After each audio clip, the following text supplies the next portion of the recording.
J'ai choisi de diviser cet épisode en deux parties afin que la longueur corresponde à la durée habituelle de mon podcast. Ceci est donc la deuxième partie. Si tu n'as pas écouté la précédente partie de l'entretien avec Manu Winter, je te conseille de commencer par le premier volet avant d'écouter cet épisode. Aujourd'hui, je reçois Manu Winter, professionnel de l'hypnose qui exerce à Mâcon, dans l'Ain, depuis plus de 10 ans. Formateur, superviseur et auteur du podcast Radio Hypnose, il a accepté de se mettre aujourd'hui de l'autre côté du micro. Praticien de soins non conventionnés, comme il se présente, Manu nous parle de sa pratique au quotidien dans son cabinet, de la condition humaine, de ce qui est important pour choisir son hypnothérapeute, des devoirs et de l'éthique des praticiens et de bien d'autres choses encore. Bonjour et bienvenue dans mon podcast Deep Impact. Je suis Valérie Sten et ici je te parlerai d'hypnose évidemment, mais aussi de santé mentale en général et de tous les sujets d'actualité qui touchent de près ou de loin à l'hypnose ou à la santé mentale. Parfois tu auras affaire à moi toute seule ou à d'autres moments à mes invités, qui seront tantôt des experts dans leur domaine, tantôt des personnes qui viendront témoigner de leur vécu afin de partager tout ce qu'elles ont traversé. Bonne écoute! Je trouve ça chouette de t'entendre parler avec, tu vois, on sent qu'il y a encore de la passion, que Ouais. t'es pas encore blasé de faire ça, quoi. C'est vrai que, comme tu le dis, je m'en rends compte. Ouais, je suis pas blasé de mon truc. C'est cool. Mhm. Alors, il y a des périodes où tu es un peu blasé, mais je pense qu'on les a tous. Tu as Mhm. une impression de répétitivité des choses. Et puis, et les choses se renouvellent un peu toutes seules parce que tu as d'autres types de personnes qui viennent. À un moment, j'avais pratiquement que des adolescentes et des adolescents, tu vois. Pour plus des thématiques en plus de préparation à des examens, compétitions sportives, des choses comme ça. Euh, Donc, ouais, il y a toujours de quoi se renouveler. De toute Ouais. façon, l'histoire est jamais la même, hein. On met les mêmes noms sur les choses, mais c'est pas les mêmes choses. Une phobie de la voiture, j'en ai au moins une ou deux par semaine depuis je sais pas combien de temps. C'est jamais la même chose. Ouais. Qu'est-ce que tu dirais qui a évolué dans ta pratique depuis tes débuts et maintenant? Alors, plus dans toi, ta Bah, pratique, hein, pas par rapport ouais, aux ouais, problématiques, mais ouais, dans ma pratique, je dirais que c'est l'épure qui a évolué, hein. Je suis passé d'un modèle très technique, hypnose ericksonienne, PNL. Je venais d'un peu de sophrologie à la base, donc l'idée d'un accompagnement très structuré, très balisé, très dirigé en fait, ouais, avec en plus un discours de permissivité, mais qui n'était pas cohérent avec toutes ces structures, tu vois. oui, Et puis tout ce qui est lié à l'analyse transactionnelle, des choses comme ça. Donc vraiment une idée de structure, de cadre, etc. Et je suis passé progressivement en fait, hein, parce que j'avais quand même quelque chose qui fonctionnait, vers quelque chose de plus épuré qui va laisser plus de place à l'émergence, tu vois. C'est la oui, discussion qu'on a eue avec Franck Maya dans le podcast qu'on a fait ensemble là, oui. le mois dernier, hein. C'est de laisser plus de place à la personne, à ce qu'elle a à dire, à ce qui peut venir, et d'arrêter de mettre mes structures, mes protocoles, mes idées, mes attentes, mes trucs dans l'histoire en fait. Et ça s'est fait Donc vraiment progressivement. T'as pas à un moment donné, ouais, après, ça a été une suite de décisions, mais ouais, quand tu es dans l'idée des purs, tu vois, mais comme ça peut être le cas pour le chant, la musique ou oui, l'écriture, hein, en tant que romancière, tu as dû passer par là aussi. Tu as l'apprentissage du style par l'imitation, et puis la surcharge de figures de style, de trucs, avant d'arriver à quelque chose de plus authentique, de plus léger, tu vois. ouais, Donc la différence aujourd'hui, elle est là. Les gens viennent, je vais pas leur demander ce qu'ils veulent, tu vois, parce qu'ils veulent rien en fait. Euh, les situations se définissent par des choses que les gens ne veulent pas, qu'ils ne veulent plus. ouais.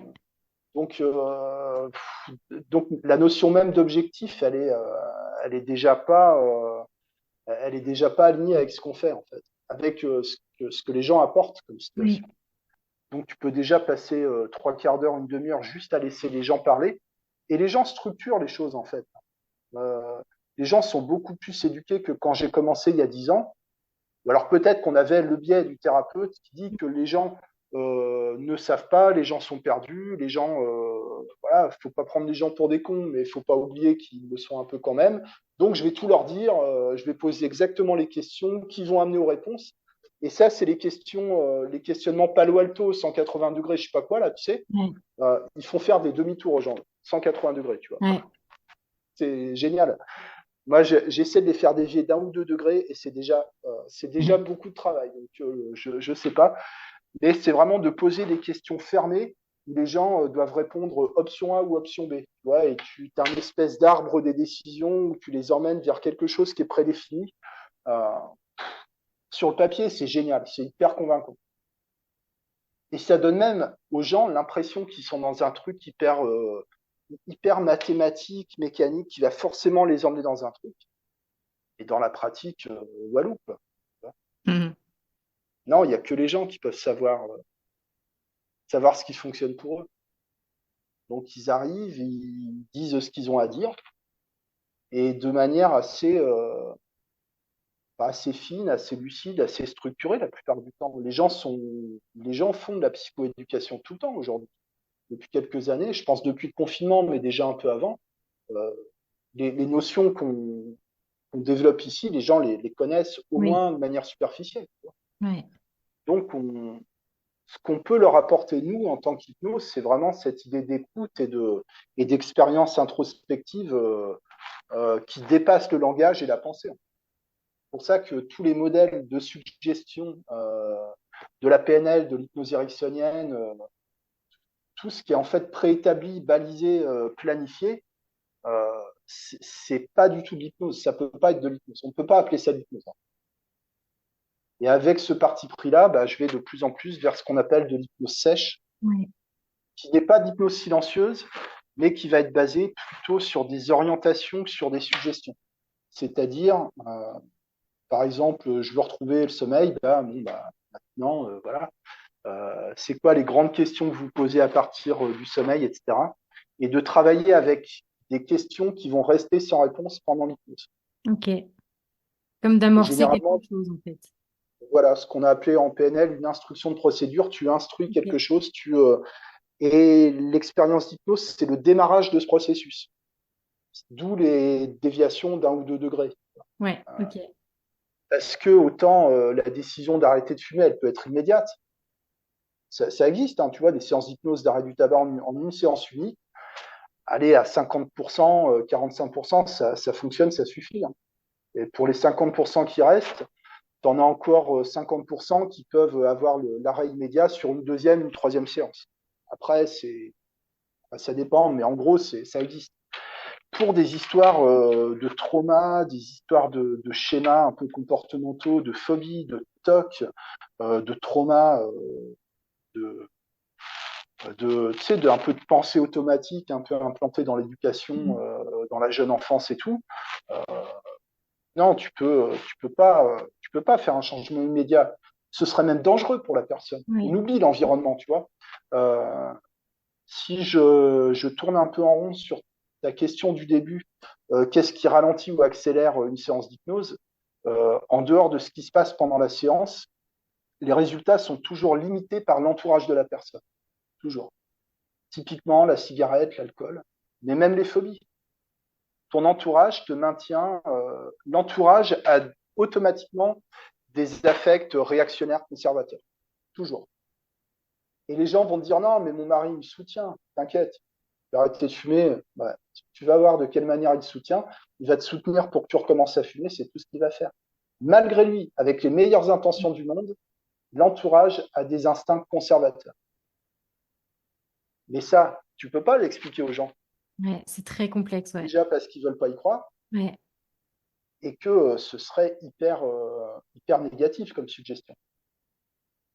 Donc, tu fais ce que tu peux en séance, c'est les vrais problèmes, c'est-à-dire les problèmes liés à l'environnement, ils apparaissent typiquement pendant les sevrages. Tu arrêtes de prendre ton produit, tu vois ce qui se passe avec ton entourage ne voulait pas vraiment que tu arrêtes. C'est trop fondamental, il y a trop d'implications, ça implique que les gens t'ont sous-estimé, qu'ils ne te connaissent pas vraiment, donc les gens ne veulent pas que tu changes. Donc toi qui nous écoutes, qui hésites à venir faire de l'hypnose, tu dois savoir que tout changement crée du conflit et de la friction avec le entourage. Enfin, je sais pas ce que tu en penses, mais Oui, oui, je pense que cet aspect systémique, on peut pas faire, enfin, on est obligé d'en tenir compte. Mais comme tu dis, c'est ouais. assez délicat à amener et à discuter. Mais Et puis, est-ce que c'est notre rôle? Est-ce que c'est notre rôle d'avoir cette analyse-là?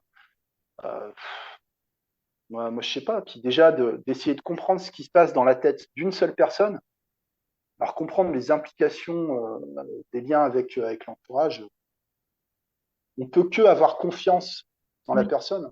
Il n'y a que ça qu'on peut apporter. Mm. Ce qui est une base de l'hypnose ericksonienne, hein, d'ailleurs. C'est la confiance inconditionnelle que tu as dans les capacités de résilience de la personne. C'est ce message-là qu'on envoie. Oui. Ça rejoint ce que tu L'effet, disais au début par rapport à l'engagement, en fait, de ne pas avoir un regard négatif là-dessus, que voilà, si la personne, elle est là, c'est que déjà, elle est dans sa démarche et que, en effet, la notion de confiance, peut-être qu'elle, elle n'a pas encore cette confiance en elle. Et si toi, tu peux bah, montrer que toi, tu l'as, c'est déjà un premier pas essentiel. ouais, je pense que ça change beaucoup de choses. Ouais. C'est François, je sais pas comment se prononcer son nom, Moi, j'ai Roigins, le mari d'Anna Galet, tu sais. Oui, Euh, je crois qu'il était dans cette visio, d'ailleurs, c'était sur l'hypnose profonde, ça oui, remonte à un petit bail déjà. Il disait, lui, donc il est hypnothérapeute, hein, il dit, moi je crois profondément que les gens, quand ils passent la porte de nos cabinets, ils sont engagés dans un processus. tout à Ils fait. sont engagés. Qu'est-ce qu'on va les embêter à leur dire, vous êtes motivé à combien de pourcents, les trucs, tiens, un peu entretien motivationnel, Ouais. sur une échelle de 1 à 10, vous êtes motivé à combien? Qu'est-ce que tu veux qu'elle te dise, la personne? Quelqu'un qui vient pour arrêter de fumer, forcément qui va dire je suis motivé à 10. Et Et puis, en plus, j'ai une envie heure de te sans dire, c'est clope, fluctuant aussi. Parce que aussi bien ah ouais, aujourd'hui, tu vas être à 10, demain, tu seras à 5, et puis, bien sûr. enfin, Bah, surtout sur des histoires de craving ou de choses comme ça, tout à hein. fait. Ouais, ma motivation pour arrêter de fumer, elle est à 100% et 2 heures sans clope, elle est à -10, hein. Voilà. Ouais, Avec une sincérité totale en plus. exact. Mais la communication, elle est toujours contextuelle dans ce qu'on fait. Les gens te disent, voilà, ma vie en ce moment c'est ça, mes priorités c'est ça, mon objectif c'est ça, mes préoccupations c'est ça. Et un mois après, c'est plus du tout pareil. Avec ou sans l'hypnose, de toute façon, c'est toujours contextuel. Ouais. En ce moment, je sais pas, je suis bien réveillé, je suis content de te voir, donc j'ai une vision des choses plutôt positive. Va savoir si en fin de journée, tu vois, tu me demandes le moindre truc. Non, non. Eh oui. Si on parle un peu plus de toi personnellement, est-ce qu'aujourd'hui, Mhm. tu dirais que, comment tu te sens? Est-ce que tu te sens à ta place? Oui, ouais, ouais. Je suis à ma place. Enfin, je me pose même plus trop la question. Ok, Je me la suis posée récemment parce que j'ai enregistré un podcast où je raconte un peu ma vie d'avant, enfin ces choses-là, quoi. d'accord. Un Pour pas petit y bilan. revenir. Mais non, j'ai passé le stade où je suis en reconversion, etc. Enfin, ma transition, elle est faite, quoi. En fait. Ouais. Ouais. Tu te Ouais, sens je suis à ma épanoui. place, je me pose pas de questions. J'ai un domaine de compétences que je mets en avant qui est précis. Donc, j'ai pas de demande fantaisiste ou décalée par rapport à ce que je propose, et ça depuis longtemps. D'ailleurs, les gens savent à peu près à quoi ça correspond aujourd'hui l'hypnose. Ils n'ont pas des attentes non Oui. plus irréalistes. C'est-à-dire que le client foireux qu'on te décrit de manière archétypale en transaction, moi, je l'ai jamais rencontré. La personne qui dit je veux la baguette magique, faites Oui. votre truc. Non, ben non. Les gens sont, les gens sont des gens normaux. Mm. Ils ont une lucidité là-dessus, quoi. Ouais. Et comment tu vois ton métier dans quelques années? Dans l'idéal, à peu près pareil, c'est-à-dire au même endroit, dans la même ville, avec pas forcément les mêmes types de personnes, de problématiques. J'aurais certainement évolué au niveau des méthodes que je propose ou de la manière de mener les entretiens, peut-être quelques aménagements en termes de durée, d'organisation, des choses comme ça. Euh, j'ai pas de projet de plan de formation précis en ce moment. Je sais pas trop vers quoi aller. Enfin, même en tant que formateur, je m'interroge beaucoup, donc je reste centré sur ce que je sais faire, ce que je fais en ce moment. Ok. Pour l'instant, je vois pas ce qui pourra être différent dans 5 ans, dans 10 ans. À part que c'est plus les mêmes personnes, que le monde change, que la société change. Euh, moi, je me présente comme quelque chose de plutôt constant dans le temps, en fait. D'accord. Et Je me sens comme un arbre, en fait. ok. Voilà, et un peu, tu sais, je réfléchis aussi beaucoup dans mon coin. Euh, un peu comme pour les gens du coin, hein, tu vois, c'est les grands platanes qu'il y a au bord de la Saône vers le port de Plaisance. Un peu comme ça, je suis là, il y en a d'autres. On fait de l'ombre quand il fait trop chaud, tu vois. Je sais pas, on apporte l'énergie du sol. Mais voilà, tu reviens dans 10 ans, ils sont toujours là. Et je pense que dans un monde qui bouge très vite, c'est important qu'il y ait des gens un peu enracinés comme moi aussi, je crois. Donc moi, je suis pas un maniaque de l'évolution, du changement, de monter en grade et tout. Non, moi, je suis bien où je suis, donc ma vie, elle évolue, tu vois. Mm. En général, je sais pas, il y a la musique, il y a des choses comme ça. Ouais. L'hypnose évolue, mais il y a un moment, je sais pas ce qu'on peut encore inventer au niveau de l'hypnose. On peut inventer des gadgets, tu vois, on peut inventer Ouais. des acronymes. Ce qu'on appelle l'hypnose, ça s'appelle aussi la sophrologie, ça s'appelle aussi la PNL, ça s'appelle aussi la méditation dirigée, ça s'appelle les TAC, techniques d'activation de conscience, ça s'appelle aussi TOP, technique d'optimisation du potentiel, ça s'appelle aussi EFT, EMDR, etc., qui procèdent exactement des mêmes principes, quoi, de focalisation plus ou moins marquée, tu vois, et puis de suggestion, d'écoute, structuration de ce qui se passe, quoi. Mm. On réinvente les mêmes trucs depuis les temples d'Épidore dans l'Antiquité, quoi. Voilà. Vraiment, faut arrêter. Voilà. Quand on aura passé la mode des microdosages de champignons hallucinogènes, peut-être qu'on pourra commencer à bosser sérieusement sur des trucs, tu vois. Ou les trucs, je sais pas, les lampes, les lampes clignotantes, ou tous ces trucs-là qui sont amusantes, qui sont intéressantes, mais globalement qui changent pas la donne dans la pratique. Mm. Voilà.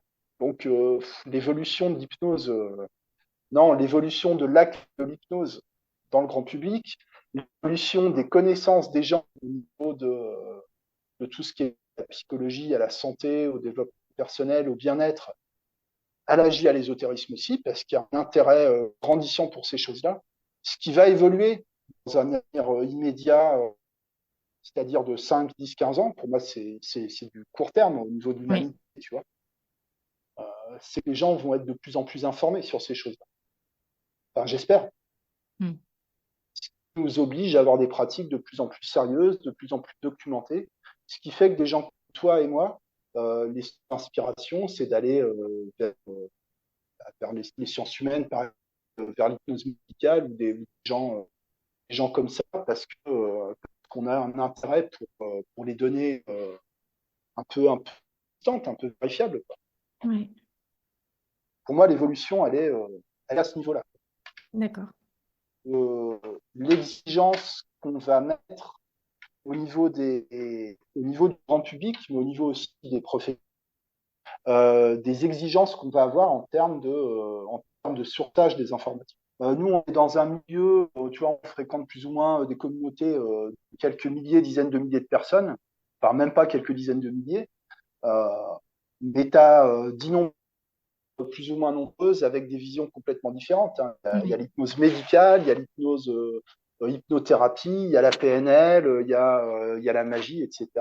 Tu vois, l'autre jour, j'étais à l'hôpital pour donner mon plasma, tu vois, bon, ça n'a pas marché d'ailleurs. Mon plasma, il mousse, il fait des bulles.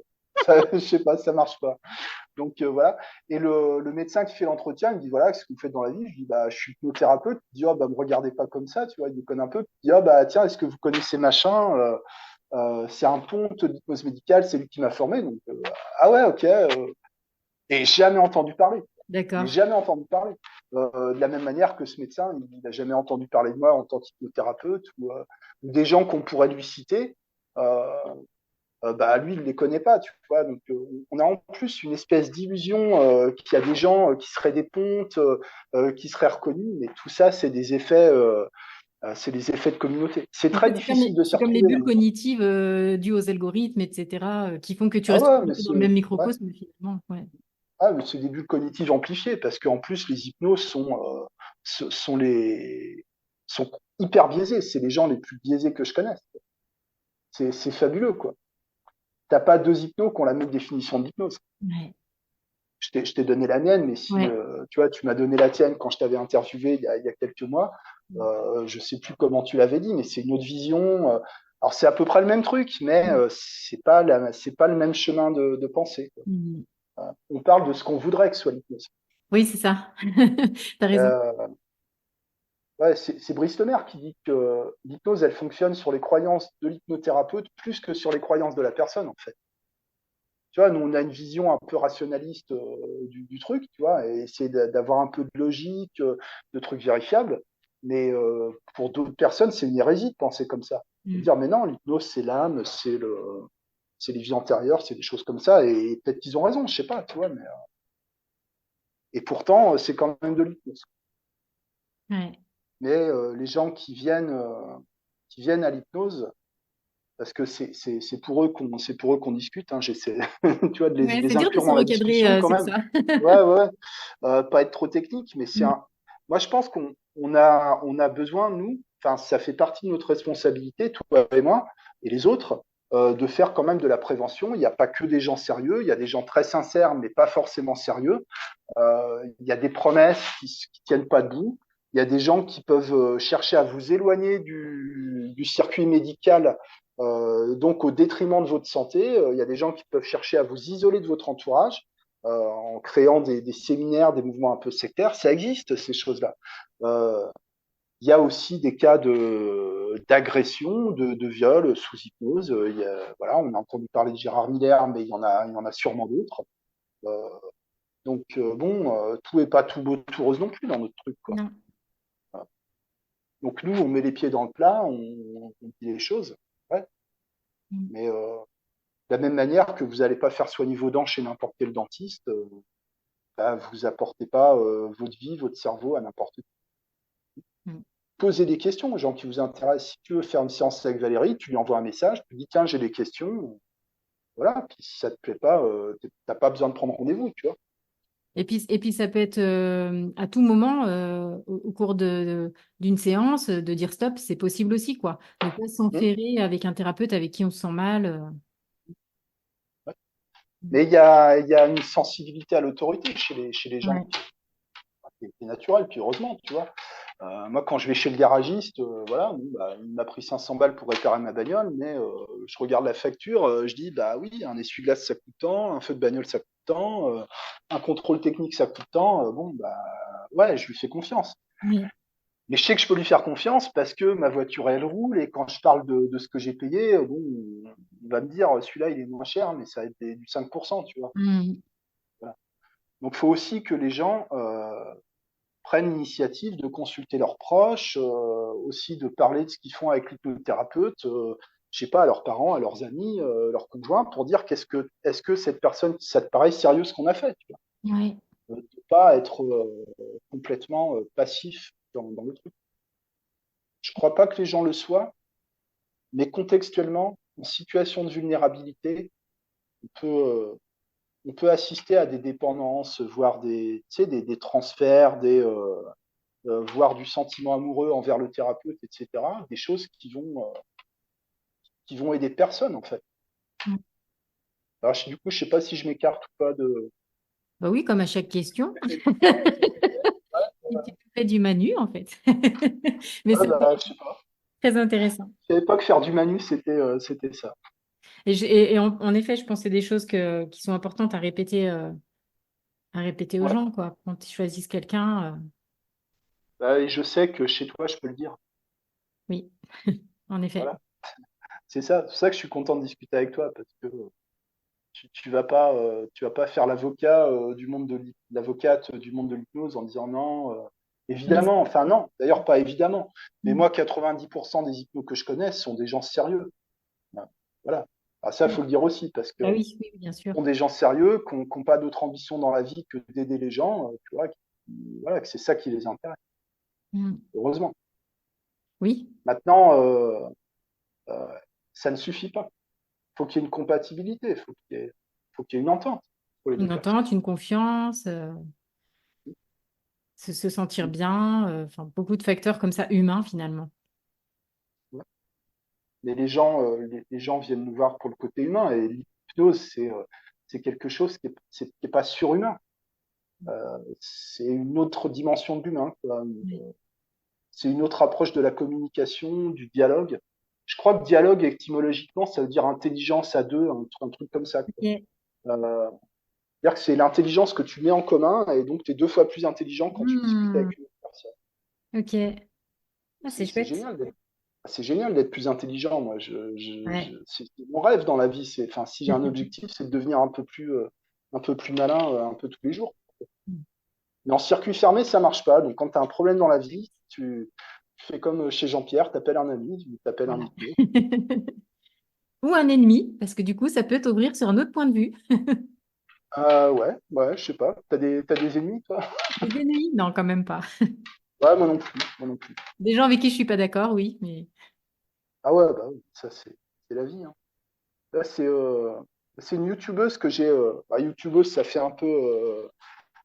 C'est pas youtubeuse make-up, mais c'était Isabelle Padovani, qui est une figure de communication proue non de violente. la communication non violente en France, qui a viré un peu trop spirituel à mon goût, mais dans ses premières années, j'aimais beaucoup ce qu'elle proposait. Et elle, Alors, elle attends, dit, juste je te coupe. Il, parce que c'est un homme maintenant. ça, Padovani? Ouais. D'accord. Comment il s'appelle maintenant alors? Ben, Issa. Issa, d'accord. Issa Padovani. Il a fait sa transition alors. Oui. Ok. Bah, donc Issa Padovani qui disait, donc il doit dire encore que l'incompréhension c'est la norme en matière de communication et que l'harmonie c'est l'exception, c'est le miracle en fait. Quand on se comprend, c'est un petit miracle. Et la plupart du temps, on ne se comprend pas, on ne s'écoute pas, on est dans nos directions émotionnelles, affectives et on tient pas compte du reste. Et ce qu'on ouvre comme espace, ce qu'on propose, c'est un moment où ce miracle-là, il est possible. C'est déjà le miracle d'être écouté, d'être compris. Pas qu'on soit d'accord avec toi, tu vois, mais je vais pas valider la consommation de cigarettes, les crises d'angoisse de mes clients, tu vois. Mais au moins, c'est entendu, ça existe, c'est reconnu, c'est pas critiqué, c'est pas ostracisé. Ouais. On te, même si tu as un jugement, tu as une opinion sur ce qui se passe, il n'entre pas en ligne de compte dans la séance ou à un niveau minimal. En tout cas, structurellement, tu n'as pas voix au chapitre au niveau de tes affects personnels sur ce qui se passe, Ouais. jusqu'à un certain point. Euh, et l'enjeu, il est là, en fait. L'enjeu, il est là. Tu as des gens dans l'hypnose qui vont mettre en avant des qualités très techniques, le truc, la technique imparable, etc. Mais ça dépend jamais de ça. Alors, je suis sûr que 90% des gens, faudrait faire un sondage sur ton podcast, Ouais, bonne euh, idée. faire un sondage sur ton podcast. Est-ce que les gens, pour eux, c'est important de vraiment vivre un état d'hypnose ou est-ce que ce qu'ils cherchent, c'est plus de l'ordre de la connexion, de l'écoute, du dialogue, ou est-ce que vraiment c'est l'hypnose chimiquement pure qui les intéresse? Mm. Parce que nous, on a nos visions par rapport à ça, mais qu'est-ce que les gens en disent? Qu'est-ce qu'ils en disent? La Ouais. plupart du temps, ils savent pas. En séance, ils savent pas. Ils sont pas sur cette réflexion-là. Mais en dehors de la séance, sur les réseaux sociaux, peut-être que si les gens pouvaient nous dire ce qu'ils attendent de nous, ça nous aiderait aussi. On va lancer le sondage. On va voir ça. Ouais. Non, moi, si je suis actif sur les réseaux sociaux, c'est aussi que j'attends des gens qui se manifestent et qui disent ce qu'ils veulent, ce qu'ils ont à dire. Mm. C'est important. Bien sûr, Sinon, on vous proposera toujours les mêmes trucs. c'est ça. Et les trucs qui marchent pas, tant qu'on nous dit que c'est bien ou tant qu'on nous dit rien, on croit que ça marche et on continue. Donc c'est nul, quoi. Mm. Voilà. Et je voulais dire, parce que tu fais déjà des sondages, tu consultes ta communauté, tu fais des montages, Valérie, et je t'avoue que j'ai tu sais, une jalousie passagère envers toi parce que tu es meilleur que moi sur ces choses-là. Moi, je parle beaucoup, tu sais, bon voilà, ça peut avoir un intérêt, mais c'est jamais structuré, peaufiné comme ça. J'aimerais bien, tu vois. Chacun ses points forts, j'ai envie de te dire. Moi, justement, Non, j'aime bah, bien tes podcasts parce qu'ils sont un peu en freestyle, que tu te mets pas de barrière. Et j'ai pas cette sensation que ce soit si déstructuré que ça. T'as quand même un ouais, plan. comme quoi, Tu suis un plan quand même ou... ouais, il y a un plan. Ouais, bah tu vois, ça se sent quand même, c'est pas... Mais c'est intéressant aussi, enfin moi ce que j'aime bien quand on discute ensemble, c'est que ben il y a des questions de base, il y a un sujet et tout, et puis bah ça part toujours sur autre chose auquel j'aurais pas forcément pensé, auquel bah comme tu disais dans le dialogue, on va Ouais, ensemble avoir d'autres idées, donc c'est chouette aussi. Après, pour le montage, si tu veux, je te donnerai des cours. Ouais, mais en plus, je sais faire du montage, hein, tu sais, j'ai même, à une époque, j'ai même vendu une prestation de montage de film et j'ai même composé la Ah, musique génial. dans le nucléaire, enfin un peu par piston et tout. Mais ouais, j'ai composé même de la musique électronique. Oh, le montage, je connais, mais c'est fastidieux, j'en peux plus. Ça Si prend c'est du le temps. genre de technologie qui t'intéresse pendant 2, 3 ans, comme la musique électronique, tu vois, je sais pas si tu as déjà joué avec Cubase, FL Studio Ouais, ou moi j'adore. euh, ah ouais, moi j'adore, moi c'est plus analogique, les boîtes à rythme, les trucs comme ça. Mm. Euh, c'est fabuleux. Puis au bout d'un moment, t'en as marre, quoi. Enfin, moi c'est ça. Donc le montage, je pourrais, mais c'est aussi une manière de montrer qui on est dans l'authenticité. Voilà, t'as des gens qui sont plus, je sais pas quoi on peut dire dans l'anticipation ou dans l'improvisation. Ça se limite pas à ça, mais on a tous en tout cas en tant que thérapeute, en tant qu'humain, on a notre esthétique, on a notre style, on a notre rythme, on a nos visions. Et ce qu'on fait, c'est aussi pour montrer ça, quoi. Donc, Oui, les gens qui viennent nous voir, c'est pas qu'ils nous connaissent déjà, mais ils arrivent à nous cerner à peu près. oui. Et ils voient, ils peuvent dire, tiens, bah, cette personne, j'aime bien ce qu'elle dit, lui, j'aime bien, il a une bonne tête, Mm. ou au contraire, sa tête, elle me revient pas. Mais c'est bien, c'est bien. Finalement, ça Euh, se joue à des choses assez impalpables, assez pas forcément concrètes. C'est un feeling, quoi. mais le feeling, c'est concret. Ouais, c'est vrai. C'est vrai, tu sais, Ouais. moi, je crois que, justement, tu sais, quand je parlais du décalage entre l'enseignement de l'hypnose que j'ai beaucoup critiqué hein, depuis le début de l'année, enfin moi et d'autres, hein, parce que structurellement, je trouve que la formation, on peut faire beaucoup mieux que ça. Mm. Euh, et c'est on est dans une discipline où le corps n'est jamais pris en compte. Tu vois ce que je veux dire? Bah, Les carrément. seuls on parle du corps en hypnose, c'est quand on parle d'hypnose et douleur. Mais autrement, on parle jamais de ça. On parle de l'inconscient, de structure un peu mentale, un peu émotionnelle. Mais quand on va quelque part, on y va avec notre corps. Quand tu as le feeling, tu l'as avec ton corps. Quand tu parles, c'est avec ta voix, tes cordes vocales, etc. Et la personne, même la personne que tu as en séance en visio, tu as un corps devant toi. Donc, tu as quelque chose qui se passe qui dépasse complètement le reste. C'est complètement irrationnel, les rapports humains. En tout cas, c'est basé sur une logique qui est impalpable, comme tu as dit, Mais insaisissable. en fait, ça me fait penser à deux choses. Le corps. Tu regardes par exemple des mecs comme Damasio. Je sais pas si tu connais Antonio Damasio. Il explique, selon lui, que les premiers neurones sont dans les intestins et non pas dans le cerveau. Et qu'en fait, les premières sensations d'anxiété, enfin, tout ce qui est émotionnel, en vérité, c'est plus dans le corps que dans autre chose. Et que ben, se reconnecter à ça, c'est essentiel. Parce que finalement, au niveau cellulaire, on a commencé par là. Et après, par rapport à ce que tu disais sur le ressenti, le feeling et tout ça, j'ai lu quelque chose aussi sur l'intuition. On a l'impression que l'intuition, c'est quelque chose de... Je sais pas si je t'en ai déjà parlé, que c'est quelque chose de très abstrait, etc. Alors qu'en réalité, l'intuition, c'est en fait la somme des apprentissages qu'on a faits donc, c'est vraiment du concret, c'est-à-dire que scientifiquement, on a vécu des choses et dans notre cerveau, on a engrangé des réactions, etc. Donc, on a l'impression que c'est un truc intuitif et que c'est pas palpable, mais en fait, non, c'est le résultat de nos expériences qui nous dit, bah attends, ce truc-là, tu l'as vécu 20 fois, tu t'en rappelles pas consciemment, mais tu l'as vécu 20 fois, et donc la bonne réaction, c'est ça. Voilà, je sais pas si j'ai été très claire. Ouais, très, très, très clair. Mais je savais pas qu'il y avait une base vraiment de recherche scientifique sur le sujet de l'intuition. Mais moi, j'ai toujours été convaincu que c'était une fulgurance, ouais, que c'est pas basé sur rien. Tu vois. Exact. Même dans un domaine que tu connais pas, c'est basé sur des apprentissages analogues. Euh, tu ouvres une porte, tu sais que c'est une porte. Tu conduis une voiture, tu sais que c'est une voiture. Ouais. Tu conduis en Angleterre une voiture de loc avec le volant à droite, c'est quand même une voiture. Les liens, on arrive à les faire. Mm.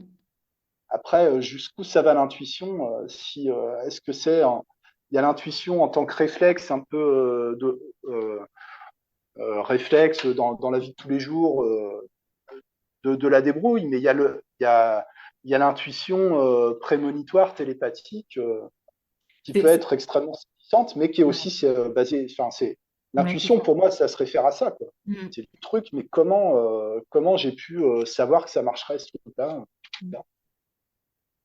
Alors Sur des fois, on des se risques plante aussi avec aussi qu'on l'intuition. perçoit pas forcément. Enfin, ouais, c'est comme tu dis, c'est très délicat et c'est la frontière, elle est très fine entre ce qui est rationnel, ce qui l'est pas vraiment, ce qui en fait est rationnel mais qui ne se voit pas. Et puis pareil, l'intuition, est-ce que là, j'ai pas envie d'aller là, c'est justifié ou c'est des fausses croyances? Enfin, voilà, c'est un peu toutes nos faiblesses humaines et aussi nos forces, quoi. Ah, c'est la condition humaine, hein. C'est ça. Là, c'est aussi, je pense, une limite euh, de l'hypnose, de ce qu'on propose. Ça peut pas t'enlever ton humanité, en fait. Ah En oui. aucun cas, il y a une méthode qui peut t'enlever la condition humaine de base. Moi, j'ai déjà eu des personnes, une, deux fois, qui me disent, ah, moi, je voudrais qu'il y ait que l'harmonie, etc. Et puis, j'ai essayé d'accueillir le truc, mais ça sort malgré moi. Elle dit, mais tu planes, quoi. Enfin, stop, ça n'existe pas, ça. Ouais, L'harmonie, quand t'es mort, à la limite, et encore, c'est même pas sûr, quoi. C'est ouais. même pas sûr qu'on n'entre pas dans d'autres tourments infernaux après notre mort terrestre. Va savoir. Euh, mais ouais, la condition humaine reste humaine. Hypnose ou pas hypnose, magie ou pas magie, tu restes un être humain. Donc, il y a des moments, tu peux avoir tout pour être heureux dans la vie. Tu as coché toutes les cases et quand même, tu as des crises d'angoisse, des pétages de plomb. Tu as fait tout ce que tu as du mérite. Tu mérites d'être heureux, hein, le mérite, tu vois. Et pourtant, je sais pas, ton conjoint est décédé dans un accident de bagnole, que c'était pas de sa faute, ou j'en sais rien, tu vois. La condition humaine, on y échappe. On peut Mm. l'adoucir, on peut l'alléger pendant des périodes de la vie, tu vois. Des gens qui viennent, on a parlé du deuil tout à l'heure. Oui. Un deuil, ça dure combien de temps? Tu vois? Mais les gens vont venir te voir un moment, 6 mois, un an, quelques séances. Puis après, ils ont plus besoin de toi, ils continuent. C'est toujours dur, c'est toujours le deuil, mais ils continuent avec quelqu'un d'autre ou tout seul. Ça, la vie, elle passe comme ça. Mais l'humanité, c'est la souffrance, quoi. C'est la souffrance. C'est la souffrance avec des moments où, tu vois, comme maintenant, où t'es bien dans le moment sur ce qui se passe, euh, mais vouloir créer les conditions du bonheur pour, voilà, dans 10 ans, je serai heureux parce que j'aurai atteint tel truc, j'aurai suivi telle ligne. Non, non. Enfin, moi, j'en suis revenu de ces trucs-là. Oui, C'est puis la c'est ça. course en avant, c'est la course à la performance, c'est la société d'aujourd'hui. Ouais, la notion Plus, du mieux et plus bonheur, tard, quoi. Ouais, ouais. Non, non. cette Le injonction bonheur, à être heureux. dire si tu arrives déjà à apprécier ce que de vivre chez toi, à apprécier d'avoir un toit sur la tête et une famille, si déjà tu arrives à être content avec ça, tu as compris le développement personnel et la thérapie. Après, l'enjeu, c'est une fois que tu es bien avec ça, c'est d'essayer d'être un bon voisin, et, etc., Mm. etc. Et ça aussi, c'est du boulot, tu sais. Ouais. Alors, qu'est-ce qu'on vend aux gens, nous, d'être un super humain ou juste d'être un humain qui arrive à s'en sortir, quoi. Je suis pas très bon en marketing, hein, tu vois, je fais pas assez de promesses. On me l'a dit, mais Est-ce que, bah tiens, tu fais encore du marketing? Tu as encore besoin de ça à l'heure actuelle? non, non, non. Non, ou alors ce serait du marketing sur les valeurs, sur l'identité, comme on dit, c'est-à-dire du non-marketing. C'est-à-dire Ouais. j'ai pas, je l'ai fait, mais j'ai suivi les conseils. En plus, j'ai une expérience commerciale à la base. Mais Mm. de cibler tel type de gens par rapport à tel besoin, tel truc. Dire comme si on comprenait vraiment les besoins des gens. Non, non, non. À long terme, il faut être soi-même, en fait. Enfin, je pense en tant que thérapeute, est-ce qu'on peut dire thérapeute? Comment tu dirais, toi, tu vois? Moi, maintenant, j'utilise le terme officiel, pratique de soins non conventionnés, Ok. parce que ça s'appelle comme ça. Euh, Parce que nous, on a une activité qui est légale. Enfin, t'as un Mm. numéro de SIRET, j'ai un numéro de SIRET. Tous les trimestres, je donne 25% de ce que j'encaisse à l'URSSAF. C'est mon impôt sur le revenu, il passe par l'URSSAF. Euh, Et dans les catégories de métiers, c'est pratique de soins non conventionnés. Donc c'est une pratique. On est dans le monde du soin, c'est non conventionné, effectivement. C'est un peu le Far West, c'est un peu anarchique. Mm. Dans le sens anarchique, dans le sens auto-organisation collective, un peu à un niveau un peu régional, communal, si on veut, quoi. Ouais. C'est quand même structuré, il y a quand même des ponts, il y a quand même des liens entre les différents courants, c'est pas complètement n'importe quoi, mais, euh, mais c'est reconnu officiellement que ça existe, que c'est quelque chose qu'on pratique, donc il y a un savoir, qu'il y a une expérience, qu'il y a des principes derrière, et qu'on est dans le monde du soin, donc on prend soin des gens. Ouais.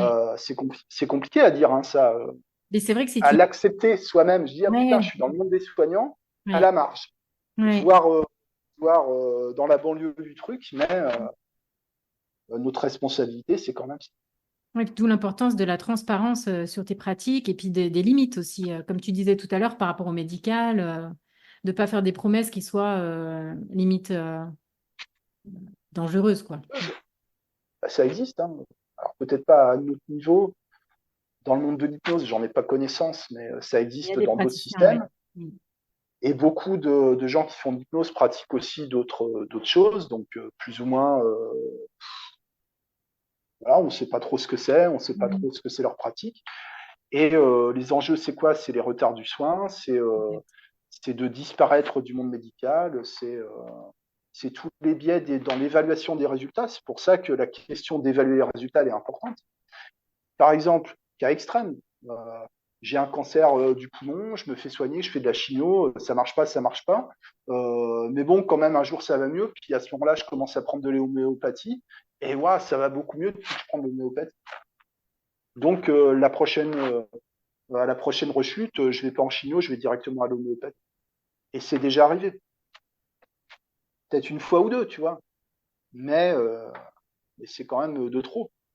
Ouais, Donc je pense qu'on a une responsabilité qui est quand même beaucoup plus importante que ce qu'on veut bien reconnaître. ouais, je suis tout à fait Ne d'accord. serait-ce que de savoir réorienter les gens. Oui, Quand c'est pas de ton niveau, quand c'est pas de mon niveau, ben, je connais suffisamment de monde dans le coin oui. pour dire, ben non, il y a elle, par exemple, l'hypnose pour perdre de poids, je fais pas, je suis pas bon là-dedans. Là, il y a quelqu'un qui s'appelle Valérie d'ailleurs sur ma compte, qui fait ça, qui est bien pour ça, elle est connue pour ça. Voilà. Mm. J'ai un problème de temps, bah, il y a tel médecin, il y a tel addictologue, il y a tel psychiatre, tel psychologue de vous recevoir. De toute façon, tu n'as plus de thérapeutes qui bossent isolés tout seuls. Tout se fait en pluridisciplinaire de plus en plus. Mm. Et c'est bien. C'est beaucoup plus sain. Bah, c'est dans l'intérêt des personnes. Mm. Tout ce qu'on fait, ça doit être dans leur intérêt de toute Exact. façon. Quand on est transparent, bah, moi, c'est pas pour me tirer une balle dans le pied, tu vois, j'ai pas besoin de ça à la limite, hein.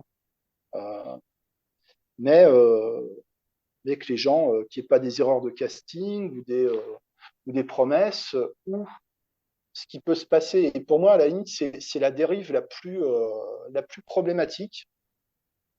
J'ai un problème dans la vie, n'importe lequel. Disons, voilà, j'ai un problème. J'ai un problème dans la vie, j'ai plein de problèmes. À un moment, je suis débordé. Le psychiatre, ça marche pas. Psychologue, ça marche pas. Médicaments, je veux pas en entendre parler. Bon, tu vois le profil, Oui. quoi. Mais j'en peux plus. Et puis, il y a cette personne qui fait de l'hypnose, qui fait du magnétisme. Et je vais voir cette personne et je me sens mieux. Voilà, une séance, voilà, j'ai tout compris. Ça y est, je veux faire de l'hypnose, je m'inscris à une formation, etc. Sur la base d'avoir eu l'impression de résoudre vaguement un problème parce que j'ai pris un shoot de bien-être avec une séance d'hypnose et je commence à me mettre dans le système pyramidal de la formation de bien-être. Voilà, je fais ça 1 an, 2 ans, je gagne pas de thunes, je commence à vendre des formations, tu vois. Et le danger, en fait, pour moi, il est là. Mm. C'est que par la porte d'entrée de la pratique de soins non conventionnés, les personnes en situation de vulnérabilité se découvrent une vocation de thérapeute sans avoir réglé aucun problème. Combien de personnes t'as vu en formation d'hypnose s'effondrer, être retraumatisées pendant leur formation en hypnose? Il y a même une compétition pour celui qui aura la plus grosse réaction émotionnelle pendant les démonstrations, hein, pendant les formations. Donc attention à ça les gens. Quand vous allez voir une thérapeute, un thérapeute, ayez des gens en qui vous avez confiance autour de vous pour vous donner un avis extérieur sur ce que vous faites, sur ce qui se passe, etc. Mm. Parce que l'objectif, c'est quand même ça, quoi. Ouais. Écoute, j'ai fait le tour de mes questions. Il me reste que deux petites questions. Eh ben, je t'écoute. Je t'écoute. Donc, Je sais même pas depuis combien de temps on parle, tu vois, je vois pas ben, le on a temps parlé passer. beaucoup, hein. Ça va être un long Ouais, podcast. ouais. Bah, tant mieux, tant mieux. Donc, avant-dernière question, est-ce qu'il y a une question que je ne t'ai pas posée et que tu aurais aimé que je te pose? Je sais pas, je vois pas, je vois pas. Ok. Qu'est-ce que je fais? Comment ça a évolué? C'est quoi les limites? Non, non, c'est bien, bien ciblé. Enfin, là, je vois pas. Non, j'ai pas d'idée. Ok. Je m'attendais à telle question, j'aurais bien aimé. Non, non, je vois pas. Ok. Si, est-ce que tu vas continuer les interviews, les podcasts, tout ça? C'est moi qui te pose la question ou c'est toi qui me poses la question? Non, moi, je te pose la question. Ah oui, moi je kiffe les interviews. Ouais, ah, c'est cool. C'est Mais quelque chose. t'es doué pour ça. On en a déjà fait ensemble. Merci. C'est vrai que je le faisais déjà dans mon activité liée à la musique, Ouais. mais j'aime beaucoup en fait avoir des discussions, partager, comme on disait tout à l'heure, discuter avec des personnes qui n'ont pas forcément les mêmes opinions que toi. C'est aussi intéressant pour évoluer soi-même et donc ouais. Donc oui, j'ai l'intention de continuer. Ouais, mais pardon, c'est toi qui poses, c'est toi qui C'est poses moi des qui pose questions. les questions aujourd'hui. Voilà. Non, non, mais non, je suis pas en manque de questions là. Non, non, Ok. c'est même agréable parce qu'il y en a que je me posais pas. Tu vois. Tu m'as demandé ce que j'aimais ou pas dans l'hypnose. Hmm. Là, enfin, la question, elle est encore ouverte là. Tu vois. Ok. Bah, si tu as d'autres choses à ajouter plus tard, je suis preneuse. Euh, et donc, ma dernière question, c'est est-ce que tu aurais des recommandations, mais pas forcément sur l'hypnose, ça peut être une recommandation culturelle, un livre, un podcast, quelque chose que tu trouves intéressant, que les gens devraient aller découvrir. Ou un film, hein. Qu'est-ce qui intéresse les gens? Ou quelque chose Euh, qui, toi, que tu as bah, moi, vu récemment et qui t'a touché. récemment, au niveau un peu culturel, je passe plus vers des films. J'abandonne les séries parce que Ok, je me suis rendu compte que les séries t'absorbe complètement, que ça n'aboutit jamais à rien, que ça prend énormément de temps, que ça rogne sur le temps de sommeil, tu vois, on en a c'est parlé. intéressant. Donc, je m'intéresse un peu plus à regarder les films. Avec ma femme, on a regardé Le Patient anglais hier, en 2 fois. 96, je l'avais vu au ciné, je m'en rappelais pas. Et de retrouver un peu ces prises de vue, ces manières de montrer les visages, la musique, les répliques. Ouais, ça me reconnecte un peu au cinéma, tu vois. Voilà. Je pense que c'est important de trouver dans la vie ce qui nous plaît à nous. Euh, et c'est pas évident de savoir ce qu'on aime, en fait. Je pense qu'on a beaucoup de goûts, d'attirances qui sont téléguidés par une chose ou une autre, quoi, tu vois. Euh, Moi, j'invite les gens à lire, euh, mais pas à se surcharger non plus d'informations. Ouais. Donc, lire quoi, comment? Euh, je dirais que quand tu te poses des questions sur la vie en général, sur qu'est-ce qu'on peut faire, c'est d'aller un peu vers l'antique au niveau des lectures, tu vois, pour te rendre compte que les questions que tu te poses en 2024, c'est les mêmes que se posaient les gens en moins 2024. Tu vois. Donc l'antique, c'est des gens comme Marc Aurèle, les pensées pour moi-même, c'est les lettres à Lucilius, c'est le manuel d'Épithète. Alors bon, bah, enfin, c'est tous les stoïques, mais il y a un peu l'image du stoïque, de la personne impassible qui ne ressent rien. Non, non, c'est tous les discours du développement personnel actuel, l'instant présent, tous les trucs, ça vient de là, en fait. C'est pour ça, quand je dis qu'on ne réinventera rien au niveau de la compréhension de l'humain, c'est intéressant de lire ces choses-là, quoi. Marc Aurèle, c'est un livre, Les pensées pour moi-même, c'est un livre que je lis plus aussi régulièrement qu'avant, mais j'ai lu plusieurs fois, où ça a été un moment l'homme le plus puissant du monde, mais qui a des pensées d'une simplicité, tu vois, qui est fascinante. Culturellement, je conseillerais ça, et moi, ce qui a fait vraiment la différence dans mon parcours, dans ma vie, euh, c'est de prendre soin de mon corps, en fait. Ok. Donc, de se payer un bon massage de temps en temps, un massage californien, par exemple, ça peut faire autant de bien qu'une séance d'hypnose. Ça peut. Voilà, ça dépend comment c'est fait, mais ça peut. De marcher, tu sais, la lumière naturelle, l'air frais, l'air du dehors. Ben, des fois, tu n'as pas besoin de plus. Hein. Tu sais, il y Mhm. a des études scientifiques pour prouver que les balades en forêt, c'est bon pour la santé mentale. Tu sais. Eh ben, arrête de lire des études scientifiques à la con et va te balader en forêt, quoi. Voilà. Ok. Très bien, le mot de la fin sera va te balader en forêt, donc. Va te balader en forêt avec ton casque pour écouter les podcasts de Valérie, et puis prendre rendez-vous après. Mais d'abord la balade en forêt. Ok. Pour les personnes qui sont intéressées par ton travail, où est-ce qu'on les oriente? Le mieux, c'est de m'orienter sur mon site manuwinter.fr ou sur ma page Facebook Manuwinter. Et à partir de là, c'est facile de me trouver, de me contacter. Voilà, je suis ouvert pour discuter, hein, comme maintenant. C'est pas forcément de la prise de rendez-vous, acheter des trucs. Mais nous, faut bien comprendre que nous, on a besoin des échanges avec les gens, pas seulement les gens qui viennent en cabinet, hein, les gens sur les réseaux sociaux pour comprendre des besoins, parce que les besoins des gens évoluent énormément dans le temps. Les besoins des gens évoluent très très vite. Oui. Donc, donc venez nous parler, les gens, soyez pas timides. Écoute, je te remercie beaucoup. C'était très intéressant comme d'habitude. Ouais. Merci à toi, Valérie. Très intéressant pour moi aussi. J'espère que cette écoute t'a plu, que tu as appris des choses, qu'elles t'ont intéressé. Je t'invite à faire le tri dans ce qui est intéressant pour toi, dans ce que tu souhaites garder ou dans ce qui ne correspond pas à tes valeurs. Et puis si ce podcast t'a plu, n'hésite pas à t'abonner à ma chaîne, à liker, à partager. Enfin, à faire tout ce que tu souhaites pour soutenir Deep Impact. À bientôt!